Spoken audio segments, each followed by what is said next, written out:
Territoire d'info, Cyril Viguier.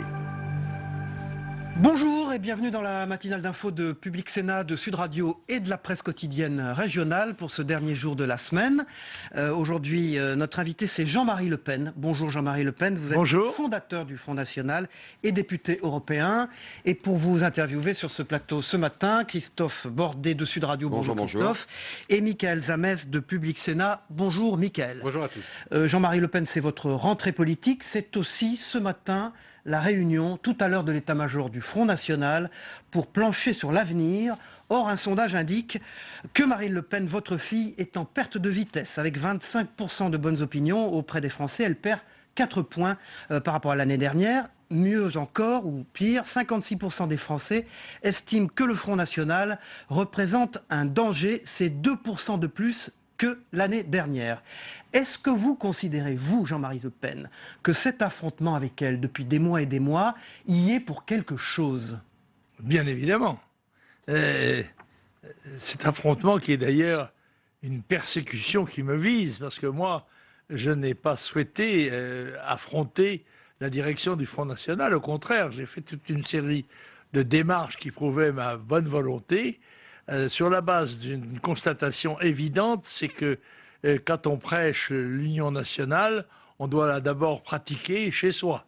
Je parlais d'un affrontement personnel avec elle. Est-ce que ça a compté au fond? Je n'ai aucun élément, ni personnel ni familial, de divergence avec Marine. C'est donc une affaire strictement politique. Et je dirais, sui generis, ça vient d'elle-même et de son groupe de commandement. Christophe Bordet. Alors Jean-Marie Le Pen, avec cette réunion où ça va beaucoup phosphorer, semble-t-il, pendant 3 jours, est-ce que le FN aujourd'hui... Ça phosphorera s'il y a du phosphore. Semble-t-il, j'ai dit. Bon, est-ce que le FN aujourd'hui sait où il va, à votre avis? Est-ce que Marine Le Pen elle-même, politiquement, sait où elle va? Mais c'est à elle qu'il faudrait poser la question. Je crois savoir qu'elle a l'intention de se présenter aux élections présidentielles, ce qui est le souhait d'ailleurs de l'ensemble du mouvement et aussi peut-être même de d'autres personnes. Et je crois qu'elle s'y prépare. Et probablement ce qu'elle fait entre dans la stratégie qui lui est suggérée par ses conseillers. C'est une stratégie que vous comprenez aujourd'hui? Je dois dire que son retrait de l'espace médiatique m'étonne, oui. Parce que je sais que quand on décroche de ce plancher, et évidemment, il n'est pas très facile toujours d'y revenir. Est-ce que, en tant que père, vous êtes inquiet pour elle? On l'a dit fatiguée, on dit qu'elle a plus d'idées, qu'elle décrochait des militants. Oui, mais qu'elle soit fatiguée, c'est normal, parce qu'elle occupe une place prépondérante, principale, avec des responsabilités qui sont tout de même écrasantes. Le temps, d'ici la campagne présidentielle, de prendre ses marques, de se mettre en état. Qu'est-ce que vous lui conseilleriez? Qu'est-ce que vous lui conseilleriez en vue de 2017?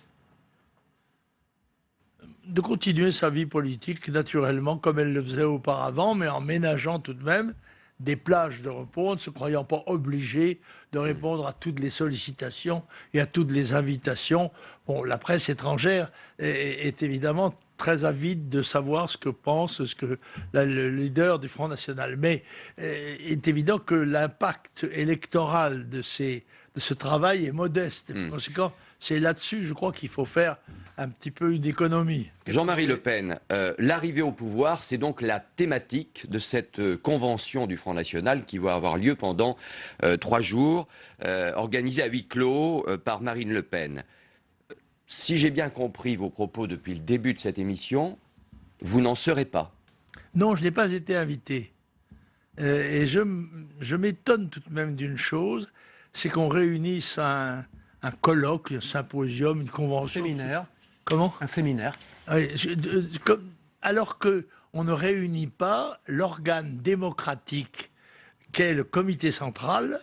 Donc vous ne reconnaissez pas la légitimité de cette réunion de ce week-end? Si, toutes les réunions sont légitimes. Ouais. Je veux dire qu'il me semble que le comité central, qui est élu par le Congrès et qui n'a pas été réuni, contrairement au statut, serait mieux à même, il y a 120 personnes, mieux à même, je pense, de donner des avis intéressants et des suggestions positives. Si vous n'y êtes Quelles pas, adresses Monsieur Le Pen, c'est selon les dirigeants, c'est parce que vous incarnez le passé. Et du passé, ils veulent faire table rase.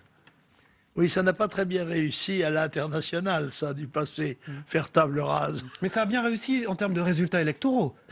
Ah non, non, ça n'a rien à... Elle a fait mieux que vous quand vous étiez à la tête du Oui, FN. mais c'est bien normal, quand un mouvement est en progression, quand un petit garçon devient grand garçon, puis devient un homme.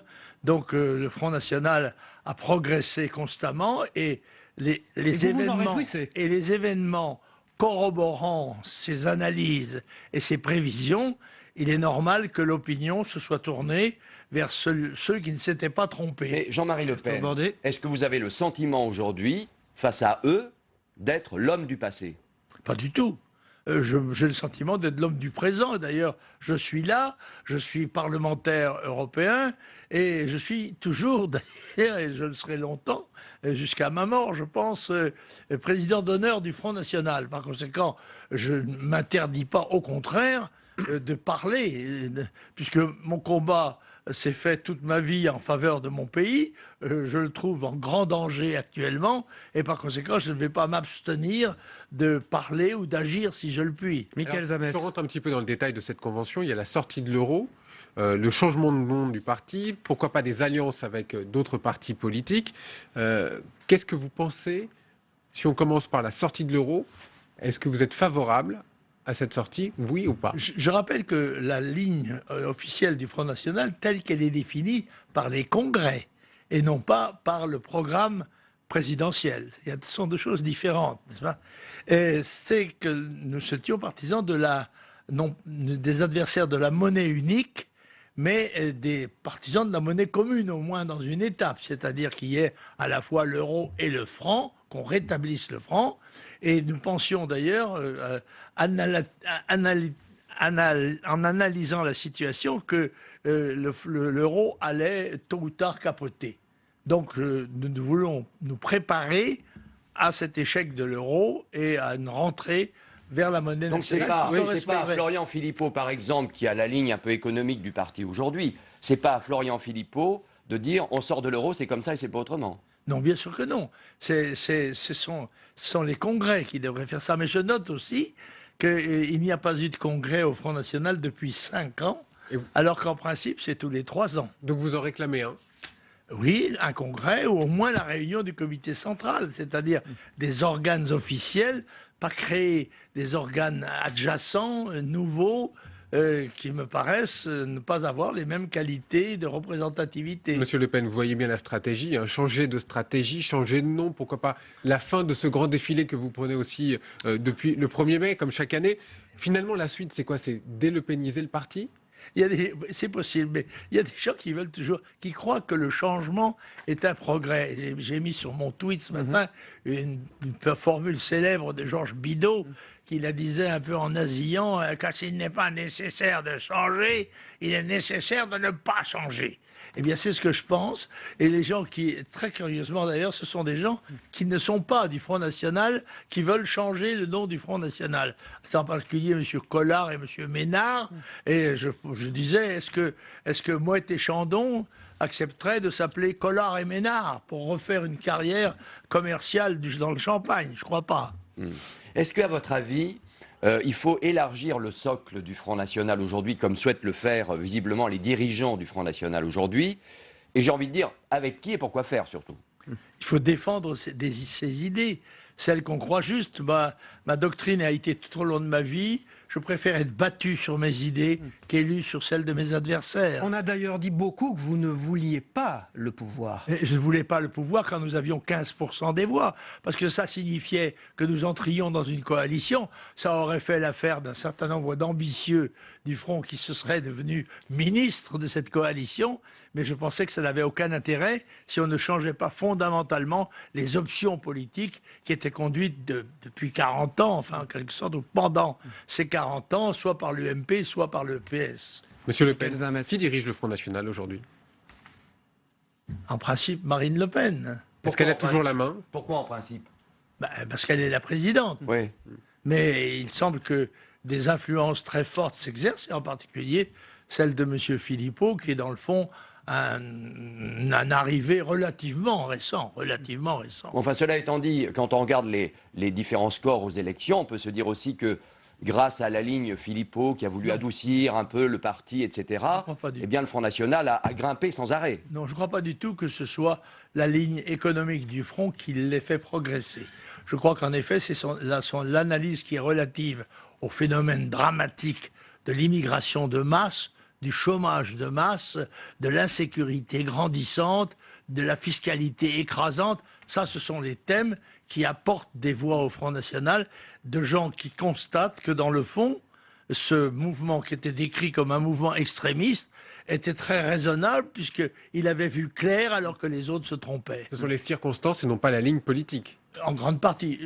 Ce n'est pas la ligne politique. Il y a eu un travail administratif certain qui a été fait notamment lors de ces élections où il faut présenter des milliers et des milliers de candidats. Ça, je reconnais le mérite, mais ça n'est pas majoritaire. Ce sont les événements. Et je pense que la victoire de Marine Le Pen sera aussi une victoire événementielle. C'est pour ça qu'il n'y a pas de plafond de verre, car il y a quelque chose qui s'appelle en France le courant plébiscitaire qui déborde absolument tous les calculs des partis quand il se produit quelque chose de grave dans le pays. Jean-Marie Le Pen, Bruno Maigret, que dit-on vous appelez le félon depuis plusieurs années. Non. Ça, j'ai fait rectifier. Donc vous ne l'appelez pas le félon. J'ai fait rectifier par le Parisien, je n'ai jamais dit ça.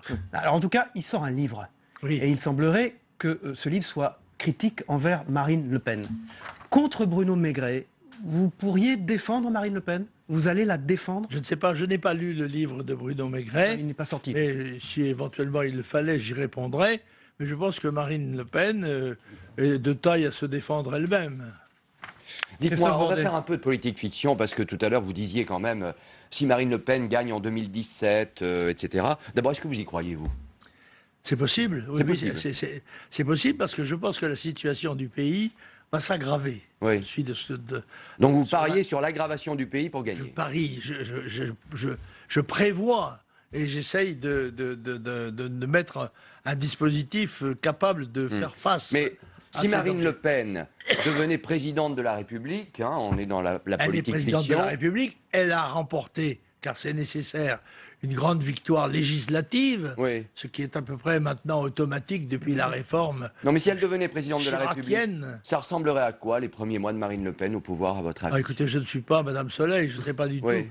Mais je pense que si le pays est conscient, et il le sera, je pense, de la gravité de la situation, il fera confiance, au moins pendant plusieurs mois, à la nouvelle équipe, puisque les autres ont échoué. Ça ne sera pas une catastrophe? Oh, je ne crois pas du tout. Les adversaires diront cela. Diront que les palmiers vont mourir, que la mer va se retirer, que la pluie va cesser de tomber. Mais tout ça, ce sont des imaginations, des inventions. Jean-Marie Le Pen, on dit que vous écrivez un livre. Vous faites comme tout le monde alors? On dit que vous écrivez un livre. Est-ce que vous faites comme tout le monde? Oui, je suis sollicité d'écrire ce qu'on appelle des mémoires ou des souvenirs, si vous voulez, d'une vie politique qui a été assez longue et qui a commencé même avant ma naissance, puisque j'ai eu des parents et des grands-parents, et c'est ce que je raconte au moins dans le premier tome de mon ouvrage, que j'espère pouvoir sortir à la fin de l'année. Mais c'est contradictoire, donc quand on écrit un livre, c'est qu'on veut prendre du recul, qu'on veut s'arrêter. Oui, il y a en effet un peu antinomie entre l'action quotidienne et la rédaction de mémoire qui exige un petit peu de distanciation par rapport aux événements et puis aussi de temps. Parce que le temps, c'est ce qui nous manque le plus. Michael Zamès. Qu'est-ce que vous pensez du débat sur la déchéance de nationalité qui va s'ouvrir à l'Assemblée nationale? Et si vous étiez député aujourd'hui, est-ce que vous voteriez ce texte? Non, j'ai dit que je ne voterai pas ce texte parce que je le trouve à la fois inutile et par conséquent nuisible. En revanche, je pense qu'il faut aller à la source et non pas à la sortie. Il faut supprimer la double nationalité, qui est en effet un élément d'équivoque qui ressemble un peu à la bigamie dans le mariage. Qu'est-ce que vous conseillez à votre petite fille, Marion Maréchal Le Pen, qui est elle-même députée, doit-elle voter ou pas ce texte? Ils avaient l'air d'être plutôt pour. Je ne donne pas de conseils, je donne ma position. Je dis, si j'étais parlementaire, je voterais contre. Parce que il me semble que c'est une manœuvre présidentielle de M. Hollande pour essayer de piéger la droite sur le chantage. Si vous ne la votez pas, vous risquez de passer pour des soutiens de Daesh, ce qui est ridicule. Jean-Luc Mélenchon qui a dit à propos de François Hollande, il est pire que Nicolas Sarkozy. C'est votre avis? Ça, de sa part, je le comprends. Jean-Marie Le Pen, une dernière question un peu personnelle. Au fond, on a bien saisi les différences politiques stratégiques qui pouvaient y avoir avec votre fille Marine Le Pen. Est-ce que vous considérez tout de même qu'il y a peut-être un petit problème psychanalytique? Est-ce que quelqu'un de votre génération peut avoir ce genre de considération? Avec elle? Écoutez, j'ai l'impression d'être de mon temps et que là, je n'y fais rien. Je m'adapte, si j'ose dire. Bon, j'ai un certain nombre de convictions qui sont certainement nées de... Je parle de la relation personnelle avec elle. Non, est-ce que ça aurait dû être traité autrement que politiquement? C'est ça ma question. Oui, peut-être, mais... Est-ce que vous reconnaissez des erreurs dans son éducation? Est-ce que vous avez... Non, moi je m'y suis efforcé. J'ai même passé d'ailleurs un mois chez elle après l'incendie de notre maison de Rueil, alors que je pense qu'elle était déjà déterminée à agir dans le sens qu'elle a choisi. Et non, c'est une affaire politique. Marine et les dirigeants du Front ont eu le sentiment, à mon avis, erroné, que j'étais un boulet. Et j'avais répondu dans une circonstance identique, je suis un boulet, oui, mais un boulet de canon. Merci Jean-Marie Le Pen d'avoir été l'invité de cette matinale d'info. Vous êtes fondateur du Front National, député européen, et vous avez une matinée et une journée chargées en rencontres médiatiques et avec la presse. Et donc on analyse ce que vous venez de dire dans notre matinale d'info avec les éditorialistes de la presse quotidienne régionale dans un instant, avec Ouest France et Nice Matin, deux régions que vous connaissez bien.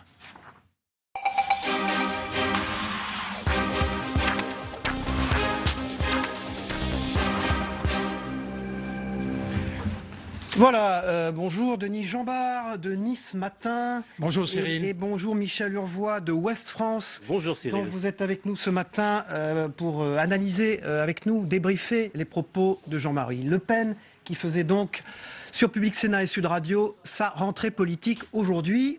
On peut dire qu'on n'a pas été déçu sur le séminaire du Front National qui va se tenir dans quelques heures, sur cette crise d'identité au fond qu'il y a au Front National. Il dit d'emblée qu'il n'y a pas de problème personnel avec Marine Le Pen, Denis Jambard.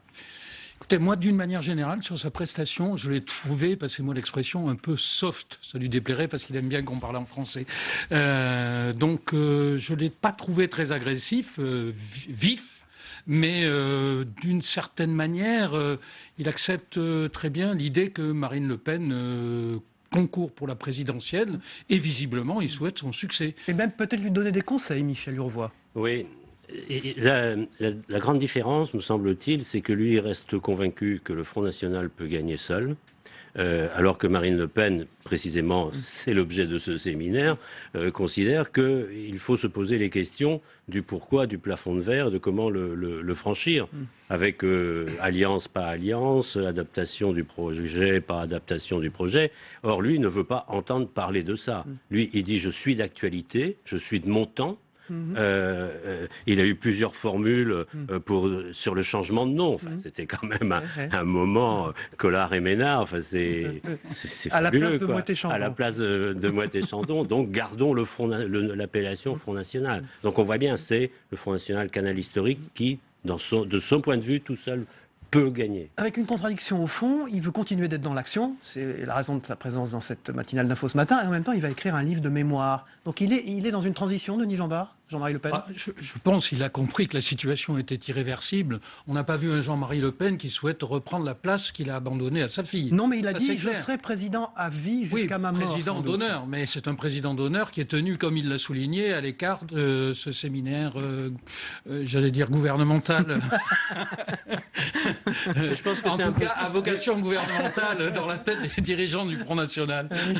Mais je pense que ce projet de livre, c'est aussi l'acceptation, enfin c'est aussi, comment dire, le père le père de sa fille et le père du parti qui a besoin de montrer que sans lui, tout ça n'existerait pas. Je pense que alors, il a évacué toute considération psychanalytique de rapport père-fille, etc. Il est resté en disant le désaccord, il n'est au fond que politique et stratégique. Oui, mais c'était très frappant, mais en même temps, il n'a pas explicité ses désaccords. Regardez, même sur l'euro, moi je pensais qu'il allait s'en prendre beaucoup plus violemment à M. Philippot. Tout seul, l'euro. Il y a un point. Si, il a dit le Front National continuera de se développer sur les thèmes classiques, sur l'immigration, sur les peurs, sur les inquiétudes. C'est toujours les thèmes classiques quand même du Front National. C'est toujours les thèmes classiques, mais avec cette difficulté que si le Front National veut séduire de nouvelles couches électorales, c'est très difficile de maintenir brutalement la sortie de l'euro, de maintenir brutalement le maintien de la retraite à 60 ans, il n'en a pas parlé, de maintenir une hausse sensible du SMIC, etc.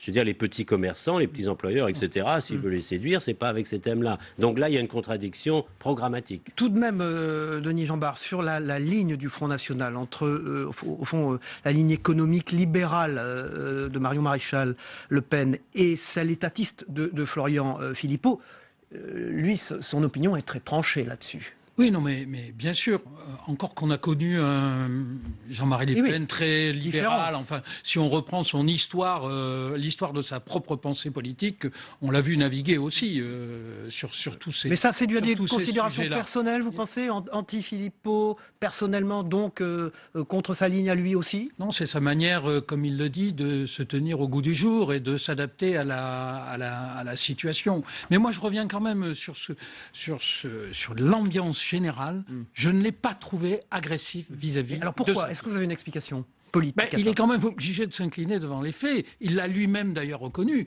Le Front National, même s'il s'en attribue le mérite en disant il y a une progression historique d'une certaine manière, eh bien, il faut bien reconnaître que depuis que Marine Le Pen en a pris la direction, le Front National n'a cessé de progresser dans toutes les élections. Il attribue ça à une bonne mécanique interne du parti pour avoir des signatures, pour au fond se mettre en position. Il a souligné la difficulté du travail d'ailleurs. Oui. Ça vous a frappé, Michel Urvoas, aussi, ça? Oui. Enfin, je pense que il est à un moment de grande hésitation, au fond. Oui. Moi, c'est ce que j'ai ressenti. Le front est là, c'est moi qui l'ai fait. Marine Le Pen a battu des records en termes de voix et de pourcentage. Je suis quand même le mieux placé pour le porter plus loin, tout en sachant que c'est pas lui qui le portera plus loin. Absolument. Je suis complètement d'accord avec cette analyse. Un petit mot de la prestation, on passe à l'actualité de Nicolas Sarkozy hier au soir. Je veux aller vous chercher, a-t-il dit à un électeur qui était sur le plateau du Front National hier soir. Je veux aller vous chercher. C'est sa stratégie, ça? J'ai été frappé dans toute la soirée. Au fond, il a ciblé le Front National et François Hollande. Donc on voit bien qu'il essaie de s'installer. C'est fort, ça. Je veux aller vous chercher. Oui, je veux vous empêcher, au fond, d'aller vers le Front National. Oui.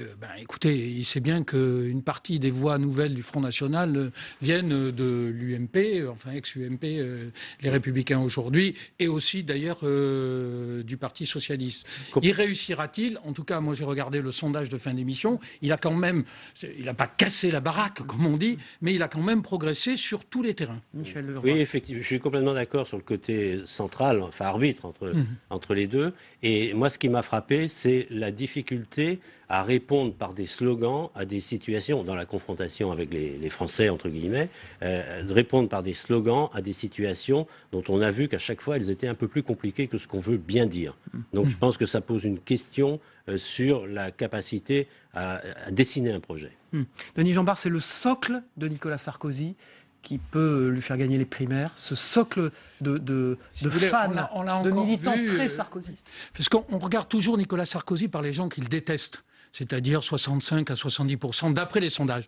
Ce qu'on constate, c'est que depuis toujours, et je pense qu'il a un peu marqué des points quand même peut-être hier soir, eh bien il y a toujours 21 à 22% de gens indéfectible. On regarde la une Nice Matin, ça dérange. Alors justement, c'est une une d'actualité très rapidement. Oui, vous auriez pu la soumettre à Jean-Marie Le Pen. Oui. C'est des gens qui ont mis un drapeau français et on a protesté autour d'eux pour le faire retirer. Et Michel Urvoas, la une de Ouest France, c'est un test médical. On est loin du 13 novembre. Hein. Oui, c'est une affaire, un drame qui s'est passé à Rennes, donc c'est normal qu'on le valorise avec les premiers éléments, non pas de responsabilité, mais au moins d'explication de ce qui s'est passé. Et la Syrie, en papier d'analyse, parce que les négociations de paix ont échoué avant d'avoir commencé. Merci Michel Urvois de Ouest France, merci Denis Jambard de Nice Matin. On se retrouve lundi pour une nouvelle matinale d'infos de Public Sénat et de Sud Radio. Bon week-end à tous et à lundi.